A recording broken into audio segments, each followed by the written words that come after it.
Hello বন্ধুরা, কেমন আছো সবাই? তো আজকে তোমাদের সবার জন্য একটি গল্প নিয়ে আমি হাজির হয়েছি। গল্পটির নাম হচ্ছে লোভী শিয়াল ও কাঠুরিয়া। একদা এক গভীর জঙ্গলে বাস করত এক সৎ ও পরিশ্রমী কাঠুরিয়া। প্রতিদিন কাঁধে কুড়াল নিয়ে সে বের হতো কাঠ কাটতে, পরিবারের মুখে খাবার তুলে দিতে।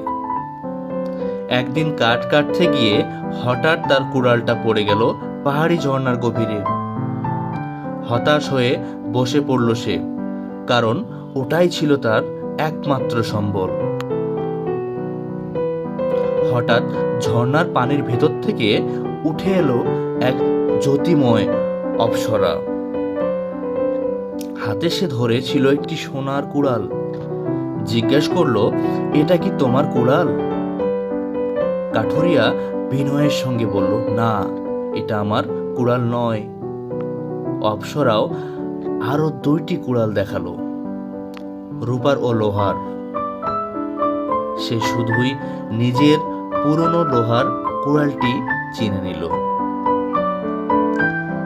সত্যবাদিতায় খুশি হয়ে অপ্সরা তাকে দিল 3টি কুড়ালই, সোনা, রূপা, লোহা। কাঠুরিয়া খুশিতে চোখে জল নিয়ে বলল, সততা কখনো বৃথা যায় না। সবকিছু দূর থেকে দেখে নিচ্ছিল এক লোভী শিয়াল। সে ভাবল, এই তো সুযোগ। আমিও যদি মিথ্যা বলি তাহলে পেয়ে যাব সোনার কিছু। পরদিন শিয়াল একটা হাড় মুখে নিয়ে গেল ঝর্ণার ধারে। হাড়টা পানিতে ফেলে জোরে জোরে কান্না শুরু করলো সে।